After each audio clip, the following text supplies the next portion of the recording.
여러분 안녕하십니까? 오늘 17번째 강좌입니다. 지난 시간에는 저희들이 중국의 불교라고 하는 첫 번째 시간이었고요. 최초에는 중국 사람들이 불교를 이해하는데 너무 어려움이 많아서 할 수 없이 불교보다는 조금 일찍 일어났던 도교나 또는 전체적으로 노자, 장자가 다 도교에 속하긴 합니다만은 그분들의 가르침에 나오는 무위, 도, 자연 이런 개념을 가지고 불교를 설명했던 이른바 격의 불교 시대가 전개되었었다 하는 말씀까지 드렸고요.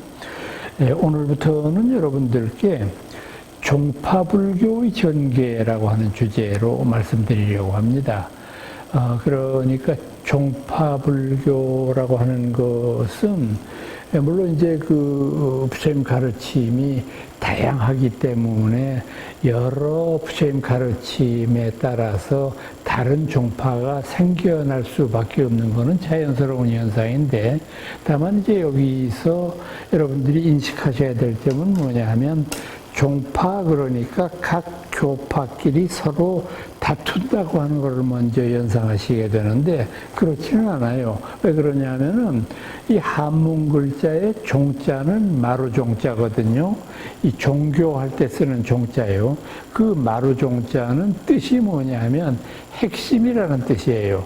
그러니까 부처님 가르침이 84,000 가르침이 있는데 그 중에서 어떤 스님네들은 당신들은 법화의 가르침이 가장 핵심적이다라고 생각하니까 그것을 중심으로 하는 종파가 하나 생겼고, 또 다른 한쪽에서는 아니다 그래도 화엄경 같은 것이 훨씬 더 훌륭하다고 생각한다, 이렇게 되다가 보니까 화엄경이 생기고, 그러니까 모든 종파는 일불제자입니다.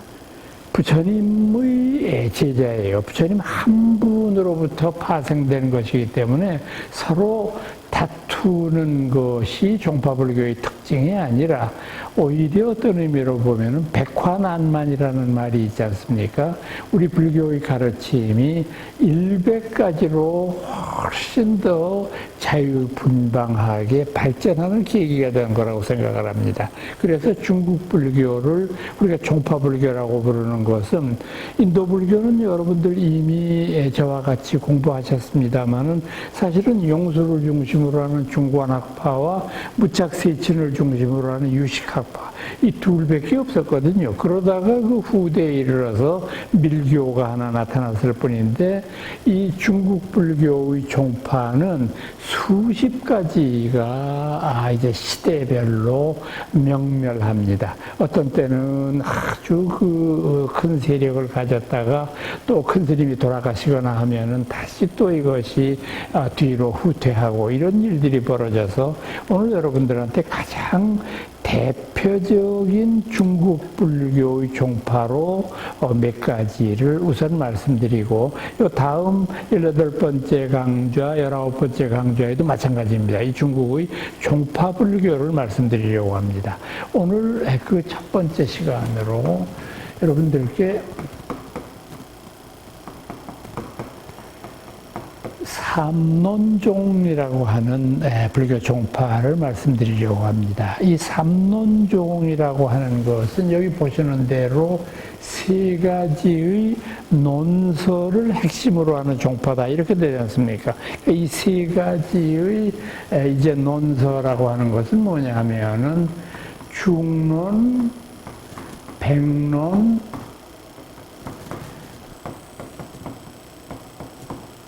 십이문론, 이 세 가지입니다. 그러니까 이 세 가지는 이제 용수보살이 쓰신 것이 두 가지고, 용수보살의 제자였던 지파보살이라고 하는 분이 쓴 것이 십이문론이고 해서 이 세 가지를 합해서 삼론, 이렇게 얘기를 했고, 이것은 이미 여러분들한테 용수의 중관학파를 설명할 때 말씀드렸던 대로 반야, 공사상을 핵심적인 가르침으로 이해하는 그런 종파를 삼론종이라고 얘기를 합니다.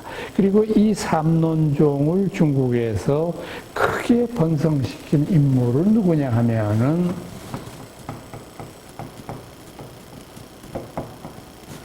구마라집이라고 하는 분이에요. 이 구마라집이라고 하는 분은 그 이름이 중국 사람 같지는 않죠. 이름 자체가 이 인도 사람이거든요. 이 사람은 인도 이름으로는 쿠마라주이바라고 불렀던 사람이에요. 이 쿠마라주이바라고 하는 사람은 정확하게 말씀드리면 인도 사람은 아니고 쿠차 출신입니다. 그 인도하고 중국의 가운데 있는 실크로드 연변의 쿠차, 이제 한문 문헌에서는 구자국 이렇게도 불렀는데 그 쿠차라고 하는 나라 출신의 스님인데 이분은 이제 원래는 이 삼론종의 대가이기 이전에는 불경을 번역한 최초의 위대한 인물로 꼽히고 있습니다.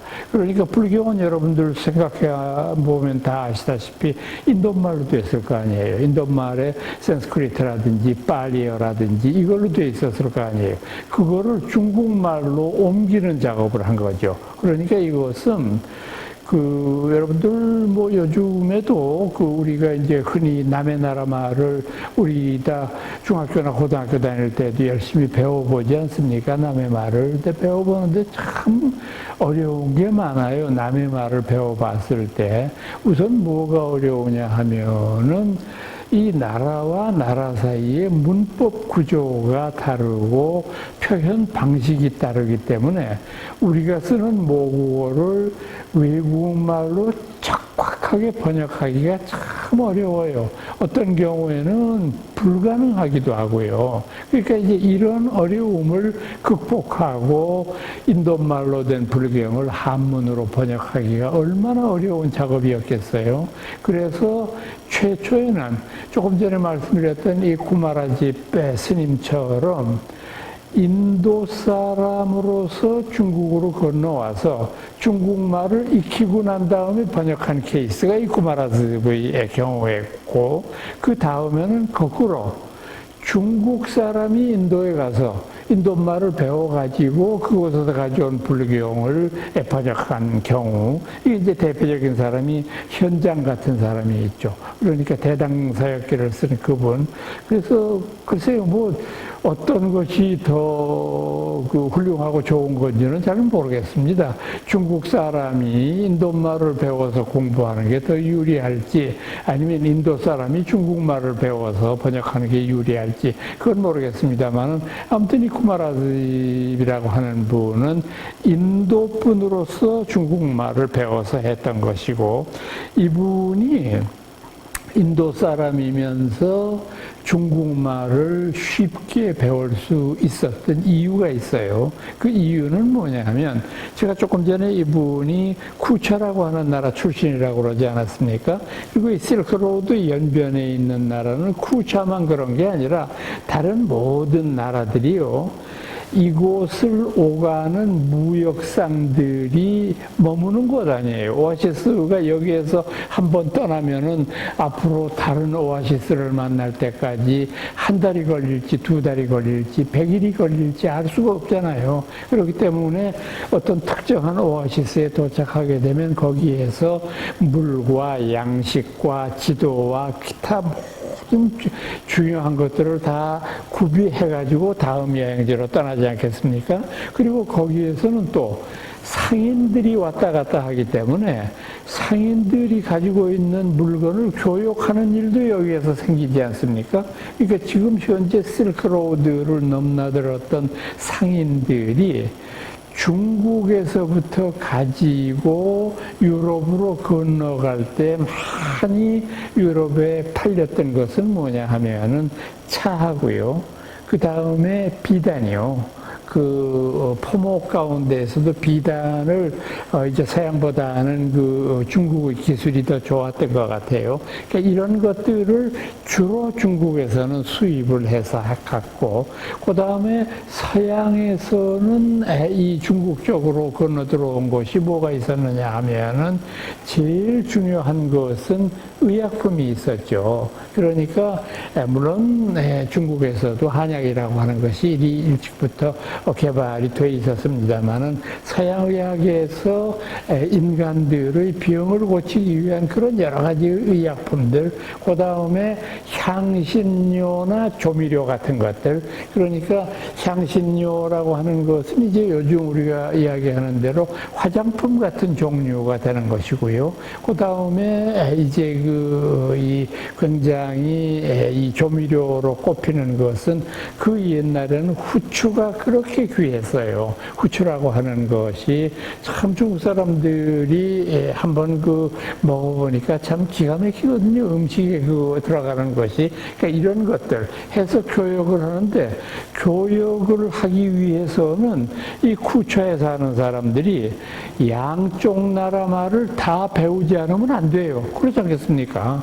유럽 사람도 오고 가고 중국 사람도 오고 가는데 그 속에서 물건을 서로 팔고 사고 하는데 교역을 하는 중간 상인의 역할을 하려면은 양쪽 말을 다 배워야 되니까, 그래서 이분이 쿠처에 사실 때부터 중국말에 능통했던 사람이에요. 그러다가 보니까 나중에 이분이 중국으로 귀화를 해서 이제 당시 중국의 수도였던 시안, 지금 서안이라고 부르는 도시에 왔을 때에는 이미 중국 사람들보다 더 능통한 그런 중국어를 구사할 수 있었으니까 이분이 그런 좋은 번역을 할 수 있었던 거겠죠. 그 다음에 이 삼농종의 대가로는 우리 고구려의 큰 스님도 있어요. 우리 고구려의 대표적인 대가로는 승랑이라고 하는 스님을 꼽거든요. 승랑 스님, 고구려의 가장 대표적인 삼론종 대가로서 이분이 또한 중국에서 삼론종을 크게 일으켰던 그런 일들을 해왔다고 말씀드릴 수가 있습니다. 이 삼론종이 이제 중국에서 거의 초창기에 일어난 그런 불교 종파라고 한다면은 두 번째 일어났던 불교의 큰 종파로 꼽을 수 있는 것은 열반종이라고 하는 종파가 있습니다.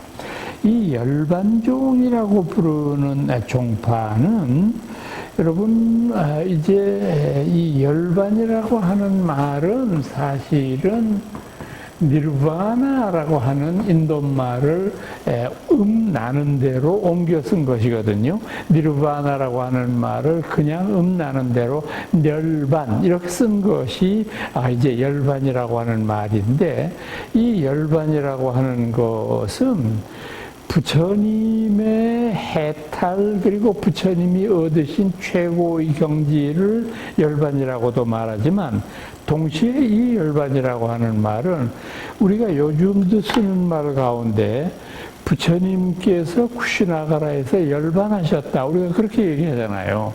그때의 열반은 죽음하고 동의어가 되잖아요. 열반이라고 하는 말이. 그러니까 열반이라고 하는 개념은 어떤 의미로 보면 해탈이라고 하는 중요한 의미를 가지고 있지만, 또 어떤 의미로 보면 죽음이라고 하는 의미도 내포하고 있는 그런 가르침이라는 거죠.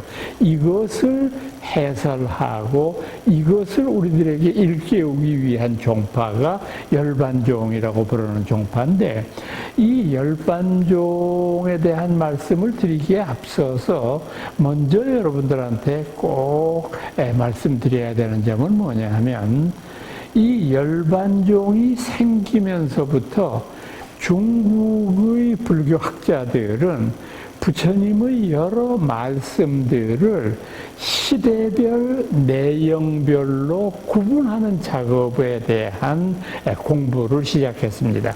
이거를 이제 우리가 어려운 말로는 뭐라고 말하느냐 하면은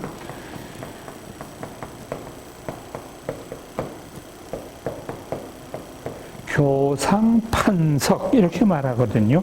교상판석이니까 부처님의 가르침의 모습을 잘 살피고, 부처님 가르침의 모습을 살펴서 판단하고 해석한다. 여러분 한번 생각을 해보세요. 부처님의 가르침이 84,000 가르침 아닙니까? 그러니까 그 84,000의 부처님 가르침을 시대별로 정리하기도 하고, 그 다음에 내용별로 부처님이 가르치신 것을 보면은 아주 쉬운 것부터 가르치셨을 거 아니에요? 우리가 요즘에도 현대교육을 배울 때 초등학교부터 배우지 않아요. 아주 어렸을 때 우선 글자를 익히는 일부터 시작해서 그 다음에 중고등학교를 거쳐서 대학도 가고 또 대학 다음에는 대학원도 가고 이제 석사, 박사까지도 해야 되는 그런 코스도 있고 그러니까 공부에도 분명히 하나의 단계가 있는 거거든요. 그 불교 공부하는데 그냥 내가 불교 공부를 해야 되겠다 하는 그 신심만을 가지고 무턱대고 팔만대장경을 갖다가 그냥 드립다 파고 처음부터 읽어 나간다고 해서 불교 공부를 다 이해할 수 있는 거 아니잖아요. 불교를 좀 더 체계적으로 이해해야 되지 않겠느냐. 그래서 이런 교상판석이라고 하는 것을 처음으로 시도했던 종파가 바로 열반종이라고 하는 종파예요. 그래서 이 열반종은 어떻게 말하느냐 하면은 우선 부처님의 가르침을 내용별로 보면은 제일 처음에 돈교라는 게 있다. 돈교라는 건 뭐냐 하면은 부처님이 보리수 밑에서 위대한 깨달음을 얻으시고 난 다음에 당신의 그 깨달음을 직접적으로 다른 이들한테, 제자들한테 설법한 것이 화엄이다 이거죠. 화엄의 가르침이다. 근데 이 화엄의 가르침은 너무도 오묘하고 깊고 넓어서 처음에 이 화엄의 가르침을 들은 사람은 어안이 벙벙해서 도대체 이게 무슨 소리인지 그럴 수밖에 없지 않겠습니까? 우리가 불교라는 것을 몰랐을 때 불교가 가르치는 것이 그분의 깨달음의 바로 직후에 말씀하셨을 때 얼마나 어려웠겠어요. 그래서 그 다음에 부처님이 방편으로서 말씀하셨던 것이 뭐냐 하면은 돈교 다음에 나오는 것이 점교예요. 점교는 돈이라고 하는 것은 벼랑간이라는 말이고 점이라는 것은 서서히라고 하는 의미가 되니까 이 점교로 가르치는 것이 뭐냐면 반야사상이에요. 이 세상의 모든 것들은 영원할 수 없고 이 세상의 모든 것들은 태어난 이상 없어져야 되고 하는 그 반야 공사상을 강조함으로 말미암아 우리들에게 있어서 가장 소중한 삶의 성주괴공의 어떤 그 움직임을 가르쳐 주신 그런 것을 점이라고 생각을 합니다. 그 다음에는 이제 본격적으로 부처님이 그 가르침을 많은 중생들한테 널리 알리는 현양교의 단계에 들어가게 된다.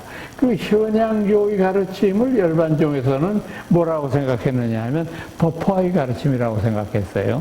이 법화라고 하는 것은 화엄과 마찬가지의 아주 훌륭한 이제 이 위대함을 선언하는 것이기는 하지만은 화엄에 비해 봤을 때에는 훨씬 더 은유적이고 훨씬 더 사람들에게 이해를 시키기에 편안한 가르침이라는 거죠. 그러니까 법화경 같은 데에서 여러분들 생각해 보시면은 이를테면 화택의 비유 같은 거 한번 생각해 보세요. 불난집의 비유라고 하는 것. 어떤 그 인도에 그 돈 많은 장자가 있었는데 그 장자에게는 세 아들이 있었다. 이 어린 세 아들이 있었는데 그 아들을 이제 집에 이제 머무르게 하고 이제 밖에 일이 있어서 이제 장자가 바깥에 일을 보고 들어와 보니 불사 집에 불이 붙었더라. 그렇게 집에 그냥 불이 붙어서 막 사람들이 매달려서 물을 붓고 불을 끄려고 해도 워낙 불길이 거세가지고 끄지를 못하는데 이 일을 어떻게 하면 좋습니까? 어린 아들 셋은 너무도 철이 없어가지고 불이 얼마나 무서운 것도 모르고 불길을 이리 피하고 저리 피해 다니면서 노느라고 정신이 없어요. 아버지가 목이 터져라고 세 아들을 부르다가 왜 저 녀석들이 저렇게 정신이 없는가 이렇게 봤더니 이 세 아들이 손에 하나씩 수레를 가지고 놀아요. 요새도 이렇게 보면 그 남자아이들은 자동차 가지고 많이 놀잖아요. 여자아이들은 뭐 인형 가지고 이렇게 머리 빗기고 이러고 노는데 남자아이들은 그런 거 가지고 노니까. 그래서 이 아버지가 밖에서 큰 소리로 애들을 불렀습니다. 불길을 사이에 두고. 그래서 아이들한테 얘기를 했습니다. 너희들 지금 가지고 노는 장난감 수레 말이다. 예, 아빠. 그것보다도 훨씬 더 크고 좋은 이 밖으로 아버지한테 오기만 하면은 진짜 수레를 줄게. 그러니까 너희들 여기 나올 수 있겠냐? 그제서야 이 아이들이 솔깃해가지고 아버지 그럼 나가볼게요. 그래서 제일 큰 놈이 앞장서고 막내하고 둘째까지 합해서 불길을 이리 피하고 저리 피하고 해가지고 드디어 무사히 목숨을 건져서 아버지한테 도착했습니다. 그래서 아버지가 너무도, 이제 뭐 자칫했으면은 그 아이들을 잃어버릴 뻔한 그런 이 난국이었는데 애들을 구했으니 얼마나 좋습니까? 그런데 이 이야기에 나오는 세 아들이 누구냐? 바로 성문, 연각, 보살, 이 삼성을 가리키는 말입니다. 성문, 부처님 가르침을 듣는 그대로만 이해하고 남을 위한 헌신은 전혀 갖지 못한 그런 소승적인 생각을 가진 사람. 두 번째, 연각 혹은 독각이라고도 씁니다만은 이 앞서 말씀드렸던 성문보다는 상당히 높은 단계에 가 있어요. 왜냐하면 부처님 가르침을 응용할 줄 아니까. 근데 이 연각도 결정적인 부족함이 있습니다. 앞서 말씀드렸던 이타행이 결핍된 거죠. 그 세 번째 보살. 이건 지금 말씀드린 이 성문성과 연각성이 가지고 있는 잘못된 생각들을 벗어난 분 아닙니까? 대승불교의 보살로서 말 그대로 모든 중생들을 하나의 길로 인도하려고 하는 그런 위대한 선언을 한 사람. 그런데 이 삼승을 성문 연각까지는 여러분들 이해가 돼요. 뭐 그거는 소승불교의 성자들이니까. 근데 보살은 대승불교의 성자인데 이 삼승 속에 보살까지 넣은 법화경의 의도가 뭘까? 한번 생각해 보세요. 저는 이렇게 생각을 합니다. 대승불교에서는 성문과 연각의 한계점을 극복하기 위해서 보살이라고 부르는 이상적인 인격을 내세웠습니다. 여기까지는 좋습니다.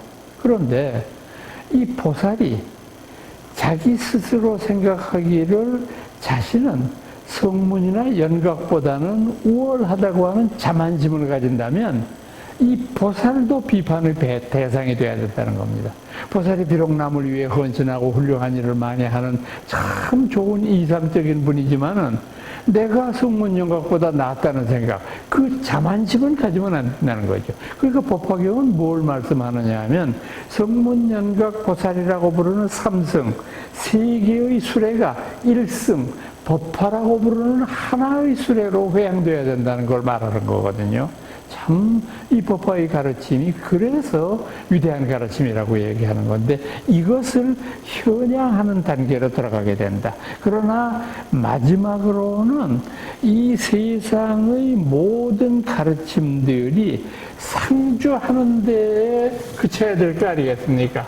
우리 모든 사람들이 상주하는 경지에 있어야 된다. 상주하는 것은 뭐냐? 바로 열반 아닙니까? 열반이야말로 바로 영원히 우리 곁에 있는 것들이니까. 그러니까 이제 여기에서 여러분들이 그 생각을 한번 해보셨으면 해요. 예, 제가 조금 전에 열반이라고 하는 그 단어 속에는 부처님의 해탈이라는 의미도 있지만 죽음이라는 뜻도 있다고 말씀을 드렸는데 서가모니 부처님이 80세에 열반하셨어요. 근데 당시에 모든 부처님 제자들과 부처님의 가르침을 믿고 따르던 많은 불교 신자들은 부처님의 죽음을 이해할 길이 없어요. 아니 저렇게 훌륭한 성인이 그분이 구구절절히 가르치셨음에도 불구하고 돌아가셨잖아 지금. 돌아가신 건 우리 살아있는 사람들 입장으로 보면 뭡니까?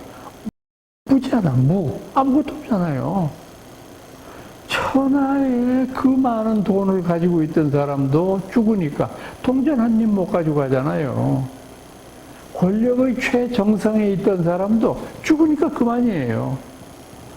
부처님 같은 그런 위대한 인격도 돌아가시는데 우리 같은 중생들이 공부 열심히 해서 뭐 하냐고.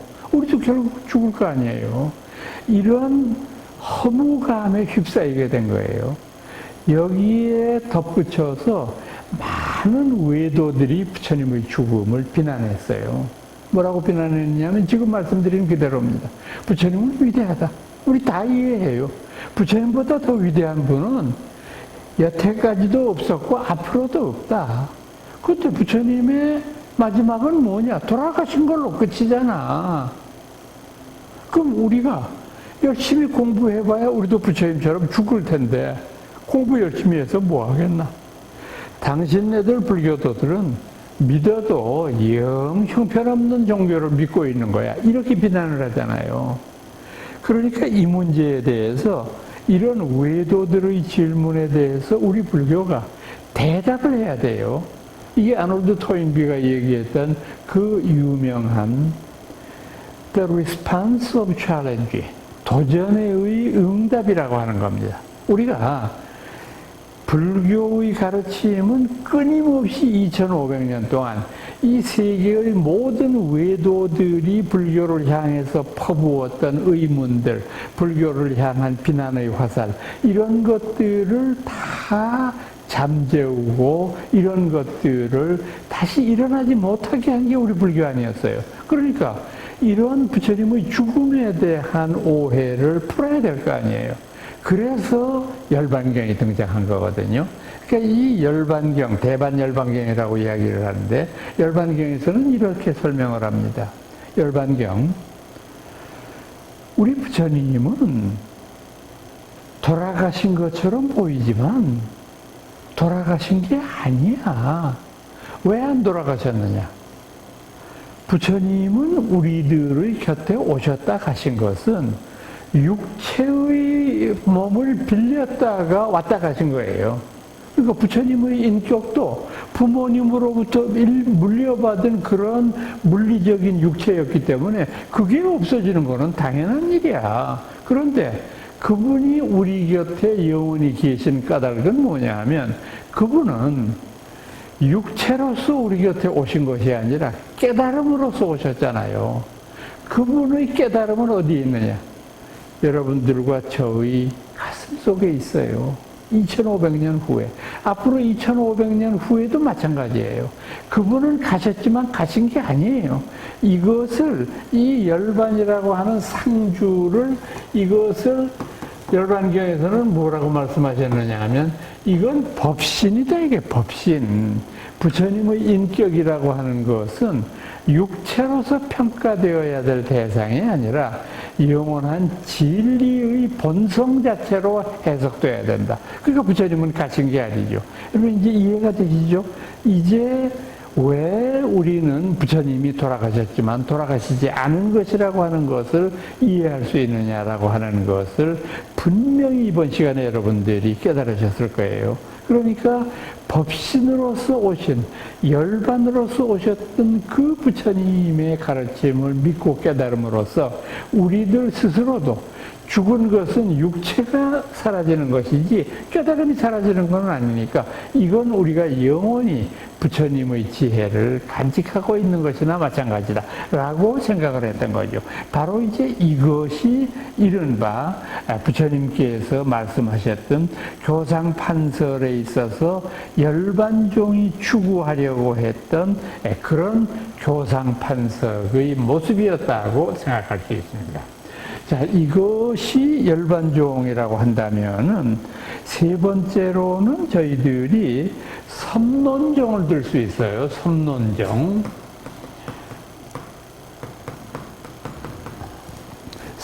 섭대승론이라고 부르는 위대한 이제 그 대승불교의 논서가 있는데, 이 섭대승론을 중심으로 해서 이제 우리들의 실존적인 모습을 비교하고 이것을 잘 해석하려고 하는 건데, 우선 이분들이 소위 경전으로 삼고 있는 섭대승론이라고 하는 논서에 대해서 말씀을 드리면은요, 이 섭대승론은요, 이를테면은 부파불교와 대승불교를 잇는 가교 역할을 하는 위대한 논서라고 생각하시면 돼요.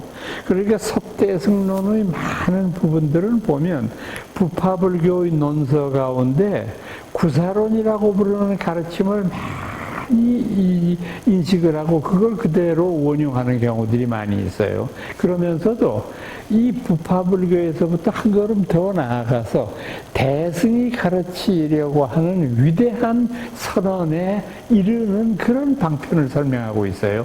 이것을 섭론종에서는 뭐라고 말하느냐 하면은 십종 승상이라고 얘기를 해요. 승상이라고 하는 것은 이렇게 10가지의 승상, 뛰어난 모습을 설명하고 있습니다. 10가지의 뛰어난 모습, 이것을 설명하려고 하는 것이 섭론종이 우리들한테 제시하고 있는 아주 중요한 가르침 가운데 하나인데, 이거 하나하나 여러분들한테 말씀드릴게요. 이 10가지의 십종 승상 가운데에서 제일 첫 번째는 뭐냐 하면은, 제일 첫 번째는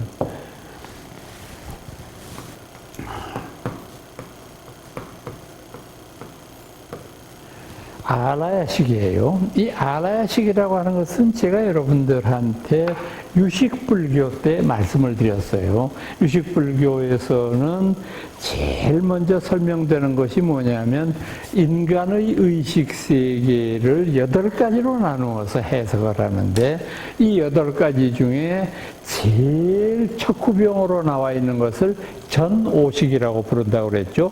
앞전자를 썼으니까 우리들 나라고 부르는 주관이 외부 대상과 관련을 맺어가면서 끊임없이 벌어지는 모든 일들, 이 5가지의 일들이, 즉 감각기관 가운데 색수상 행식, 이 5가지 있잖아요. 우리들의 인격 가운데 색, 물질적인 거 있고요, 뼈나 살이나 뭐 이런 거 다 수, 우리들 모든 인격은 느끼는 작용이 있잖아요. 덥다, 춥다, 비추, 호의 감정을 느끼지 않습니까? 상, 모든 인간들은 상상의 능력을 가지고 있어요. 아직 벌어지지 않은 일을 앞으로 다가오지 않을 일을 어느 정도 유추할 수도 있고, 지나온 과거를 반성의 관점에서도 볼 수 있잖아요. 상상 능력이 있기 때문에 그랬죠. 네 번째는 행위라는 뜻이 되고, 또 이것은 무의식적인 힘이라는 뜻도 되고요. 5번째 마지막에 마음이잖아요. 그 색수상 행식의 5가지, 이 5가지를 통솔하는 것이 제6의식이라고 말씀드렸죠. 제6의식은 불행하게도 출렁거리는 물결이 뭐냐 하면 탐진치의 삼독이에요. 이 마음이라고 하는 것은 시꺼먼 거예요. 이걸 가지고 전오식을 컨트롤을 합니다. 제6의식을 다시 조정하는 것은 7번째니까 제7마나스죠. 제7마나스는 집요한 에고의 의식, 이기적인 마음을 가지고 있습니다. 이 제7마나스를 통솔하는 궁극적인 마음이 제8 아라야식이에요. 그러니까 우리가 이야기하는, 현대심리학에서 얘기하는 무의식이죠. 이 무의식이라고 하는 것도 사실은 이제 프로이드 같은 사람이 이야기하는 무의식, 그 다음에 칼 구스타프 융 같은 사람이 얘기하는 무의식이 조금 질적인 차이가 있죠.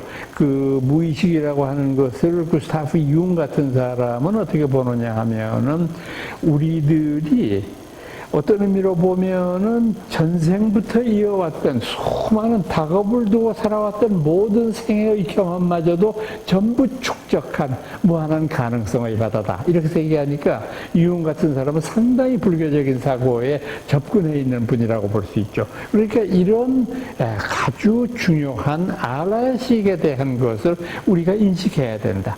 알라야식에 대한 것을 인식한다는 것은 뭘까? 알라야식은 바로 우리들 스스로가 부처가 될 수 있는 가능성의 바다잖아요. 이 앞서 말씀드렸던 모든 것들을 간직하고 있는 가능성이기 때문에 이거는 그 자체로서 선도 아니고 악도 아닙니다. 제8알라야식은. 그래서 우리하고 종교는 다르지만은 기독교에 보면 아주 멋있는 말이 있어요. 사도 바울이라고 하는 사람은 여러분들 기억하시죠? 아주 굉장히 위대한 기독교의 선교사 가운데 한 사람이었는데, 이 사람은 이런 말을 한 적이 있어요. 인간은 천사와 악마의 중간적인 존재이다. 그렇기 때문에 인간은 노력 여하에 따라서 천사가 될 수도 있고 악마가 될 수도 있다. 재미있는 말이잖아요. 이건 하나의 가능성의 입장이기 때문에 알라야식은 우리들 불교 입장에서 봤을 때는 가능성을 가지고 있는 것이기 때문에 우리가 이것을 이해하고 이것에 대한 공부를 닦아나가야 된다. 두 번째로는 뭐가 있느냐 하면은 이것을 이제 나중에는 유식 삼성이라고 얘기를 하는 것인데, 이 삼성이라는 것은 뭐냐면 이 세상에서 사물을 인식하는 데 있어서 가장 중요한 것은 뭐냐 하면은 의타, 분별, 진실, 이 세 가지로 사물을 의지하고 보아야 된다. 의타, 분별, 그리고 마지막으로는 이 모든 것들을 이제 초월하는 진실의 면이 있는 것이다. 자, 의타라는 건 뭐냐면 부처님께서 말씀하셨던 이것과 저것의 상대적인 관련입니다. 이것과 저것은 서로 연관지어진 존재라고 하는 거니까 의타, 다른 것에 의지해 있다고 하는 겁니다. 그러니까 내가 독립적으로 혼자 존재해 있다 이렇게 생각하는 것은 잘못된 생각이에요. 나는 언제나 다른 것과 관련을 맺고 있다. 그래서 저는요, 극단적으로 말하면은요, 우리가 흔히 부처님 같은 위대한 어른들이 무슨 말씀 하시느냐 하면은 이제 원수도 고맙게 생각하라 그런 말씀하고, 기독교 같은 데에서도 원수를 사랑하라 이런 말하고 그러는데, 그때 얼핏 생각하면 아유 성인들이니까 그렇지 우리가 어떻게 원수를 사랑해 그렇게 생각하실지 모르겠는데, 이렇게 한번 생각해 보세요. 왜 우리가 원수도 소중하냐 하면은, 다른 분이 얘기하면은 또 야단 맞을 일이 있으니까 제 개인적인 얘기를 할게요. 저 개인적으로 저도 불교 공부하면서 그런 일이 없어야 되겠습니다만은, 저도 여태까지 이렇게 살면서 참 사이가 안 좋은, 속된 말로 이야기하면 불공대천의 원수들이 몇 있어요. 저희들 주변에 보면은. 그러니까 그냥 제가 뭘 하기만 하면 반대하고 비판하고, 비판이 아니라 욕을 하는 거지. 욕을 하고 이렇게 해서 언제나 보면은 라이벌도 아니고 그렇게 서로 사이가 좋지 않은데, 제가 왜 그런 사람들을 이제 미워하지 말고 사랑해야 되느냐. 저는 지금 벌써 이제 정년 퇴직한 지 10년이 훨씬 넘어서 이제 80이 내일 모레가 된 그런 노인이 돼버렸습니다만은, 제가 정년 퇴직하기 직전에 이렇게 보니까 어느 날 교수회의 한다고 해서 가보니까 나를 그렇게 미워하고 질투하고 시기하고 씹던 사람이 정년 퇴직을 하더라고. 그래서 제가 시원하다고 생각한 게 아니라, 너도 가고 나도 가야지. 그렇구나. 그렇게 미워하고 서로 앙숙이었던 사람이지만 당신도 끝내 가는구나. 그리고 또 머지않아 나도 가는구나. 그걸 깨우쳤어요. 왜 그걸 갖다가 그 사이에 그것을 미운 것만 내가 생각했을까? 또 하나 더 말씀드릴게요. 그 다음에 그 미워하는 사람 때문에 내 행동이 올바라질 수가 있어요. 왜요? 제가 아까 말씀드린 대로 제가 그 나를 미워하고 나를 시기하고 나한테 험담하는 그 사람을 싫어하는데 그 사람 때문에 내가 행동을 조심하게 되고 말을 조심하게 돼요. 아이, 그 나쁜 인간 때문에 내가 이 말하면 또 씹을 거 아니야, 그 사람이. 그 내가 말 한마디라도 조심스럽게 하고. 그랬을 때도 전에는 안 그랬는데, 이걸 또 저 인간이 보고서 뭐라고 하면 안 되지. 그러면서 지금서 또 새로 저 인간이 뭐라고 쉽지 않을 말을 골라서 써야지. 이렇게 되니까 제가 행동이 굉장히 정직해지고 말과 글이 굉장히 올바라져요. 그 나를 미워하는 사람이 없었으면 아이고 불교를 나만큼 공부한 사람이 어디 있겠나 싶어서 기고만장해가지고 저도 날뛰었을 거예요. 그런데 상당히 사람이 겸손해지잖아요. 그래서 그런 의미로 생각을 해보면은 이 모든 것들은 다른 것과의 관련 속에서 존재하는 것이다. 분별이라고 하는 것은 나와 남을 나누는 거예요. 근데 이거는 물론 나쁜 겁니다. 불교의 인식으로 보면은 왜 나쁜 거냐면 이것과 저것을 나누어 보게 되면 어떻게 되느냐 하면 필연적으로 내게 있고 네게 있잖아요. 내 거는 남의 것 중에서 조금이라도 뺏어서 가지고 싶고 내 것은 요만큼이라도 남한테 주기 싫고 그러니까 나와 남의 분별 때문에 대립이 생기고 대립 때문에 분쟁이 생기고 갈등이 생기고 이게 더 지나치게 되면 전쟁이 되잖아요. 그러니까 이것은 좋지 못한 것이지만 지금 말씀드린 분별은 현실의 세계에서는 분별이 있잖아요. 그러면 세 번째 보고 있는 진실이라고 하는 것은 뭐냐? 이 진실이라고 하는 것은 의타와 분별을 넘어선 진실의 세계, 그러니까 대승기술론식으로 말하면 진리입니다. 요즘 우리가 쓰는 말로 하면 진리지요. 진리라고 부르는 것으로서 모든 것을 이룩하려고 하는 이런 것이 되는 것이다 라고 봅니다. 세 번째로는 무엇을 설명하느냐 하면은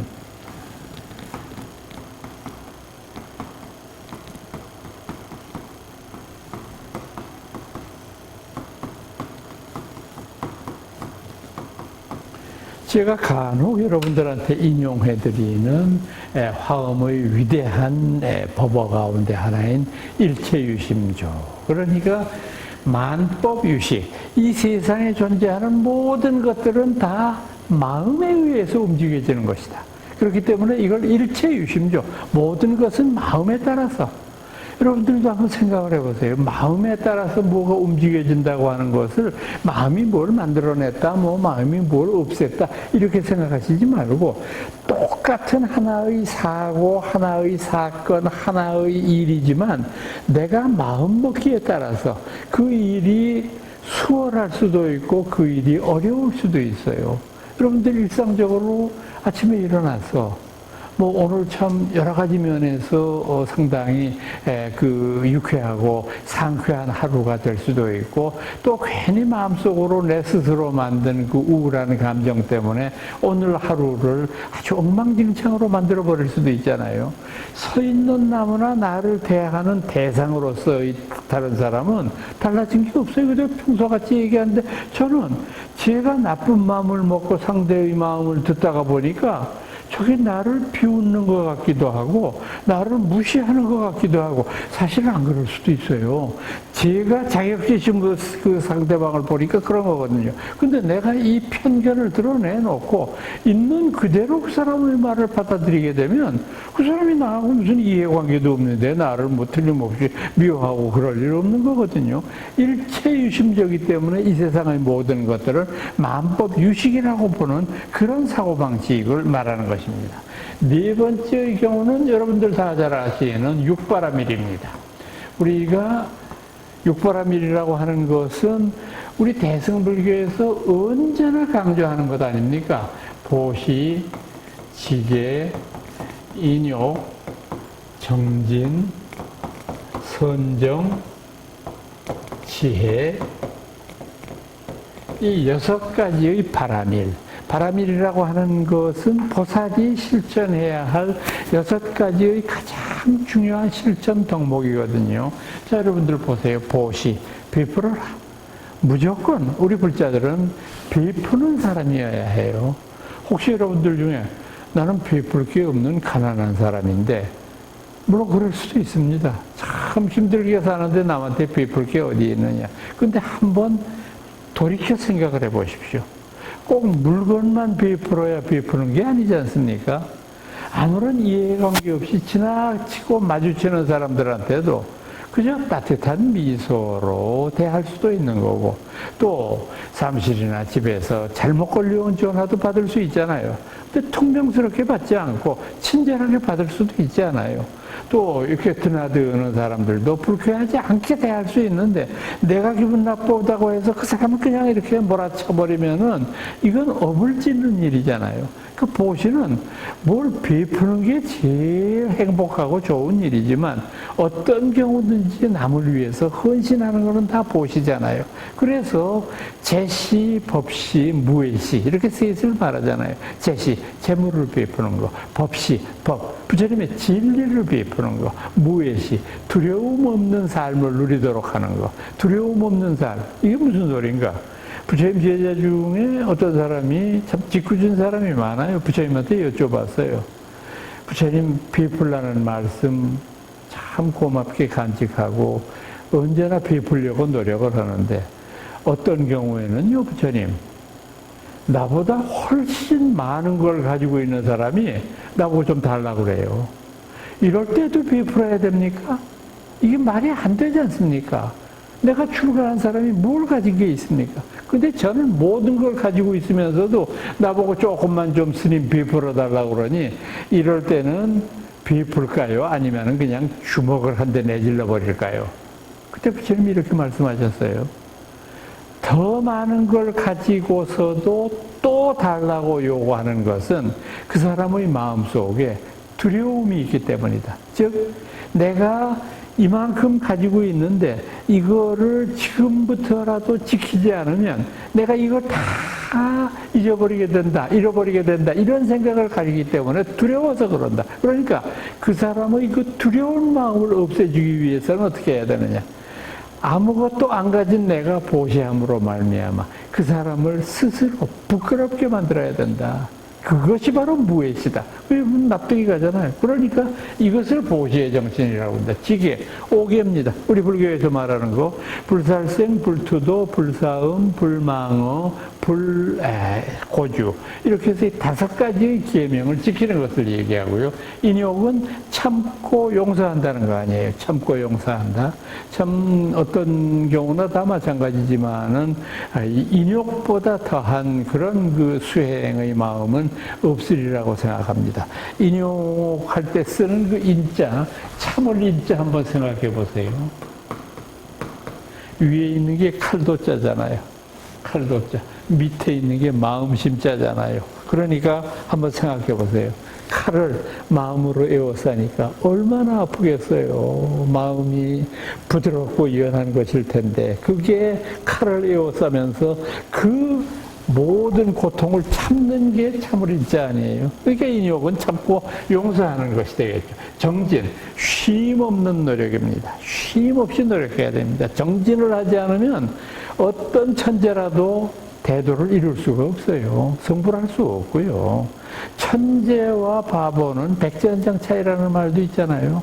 정진, 쉼 없는 노력만이 우리들을 불도의 완성으로 이끄는 것이니까 그걸 얘기하는 것이고요. 선정, 올바른 마음가짐이라고 저는 번역합니다. 선정이라고 하는 말, 참 어려운 말이고, 요즘은 뭐 선정이라는 말을 주로 명상이라는 말로 바꿔서 쓰는데, 뭐 저는 그 명상이라는 말은 사실은 meditating, meditation이라고 하는 말은 사실은 기독교적인 어원을 가지고 있는 말이기 때문에 저는 별로 좋아하는 건 아닌데, 하도 요즘 사람들이 다 명상 그러고 그걸 불교 용어로 쓰고 있으니까 제가 뭐 특별히 반대할 이유는 없는데, 어원적으로 따지면 그렇다는 말이죠. 마지막 지혜, 반야입니다. 반야의 지혜를 가지고 이 세상을 살아라.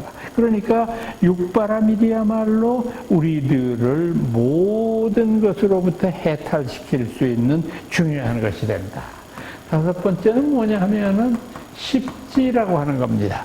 십지라고 하는 것은 이제 화엄경에 나중에 이제 십지품이라고 하는 것으로 발전하게 되는데, 10가지 땅이라고 하는 것은 이를테면은 이 우리가 디디고 있는 이 땅을 부처님의 지혜로 가꾸려고 하는 그런 원력을 얘기하는 거거든요. 그래서 십이라고 하는 땅은 철두철미하게 불퇴전의 용기를 가지고 살아가는 그런 삶의 태도를 이야기하는 것입니다. 그 다음번으로 여섯 번째로 제기할 수 있는 것은 뭐냐 하면은 계고요. 일곱 번째가 정이고요. 여덟 번째가 해입니다. 자, 그러면 계제가 조금 전에 오계라고 말씀을 잠깐 드렸는데, 조금 이야기 나온 김에 말씀드릴게요. 살, 도, 망, 주 이렇게 되어 있고, 요 음은 불음과 불사음이라고 하는 두 가지가 있죠. 그러니까 첫 번째의 경우에는 이제 살생하지 마라, 그 다음에는 도적질하지 마라, 음행하지 마라, 불사음은 부부관계 이외의 이성관계는 가져서는 안 된다, 이런 의미가 되는 거고, 망어, 망령된 말, 그 다음에 주라고 하는 것은 술 마시고 뭐 하는 그런 행위를 얘기하는 거죠. 이 5개를 준수하는 것이 가장 소중하다. 일곱 번째 나오는 정이라고 하는 것은 뭐냐 하면은 바로 아까 말씀드렸던 대로 올바른 마음가짐을 가져서 어떠한 이 세상의 외부적인 대상에 대해서도 우리가 산란한 마음을 가라앉히는 공부를 하는 거 아니에요. 그리고 여덟 번째에서 말씀드리는 해라고 하는 것은 반야니까, 반야의 반대말은 뭡니까? 무명을 없애는 거 아니겠어요? 무명을 없애는 그런 공부를 하는 것이다. 아홉 번째가 뭐냐 하면은 무분별지입니다.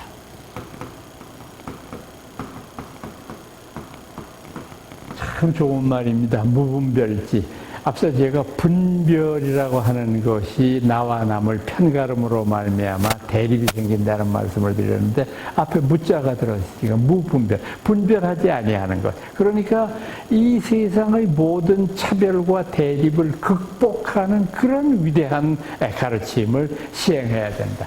열 번째 마지막이라고 하는 것이 바로 제가 열반경 할 때, 열반종 할 때 말씀드렸던 법신.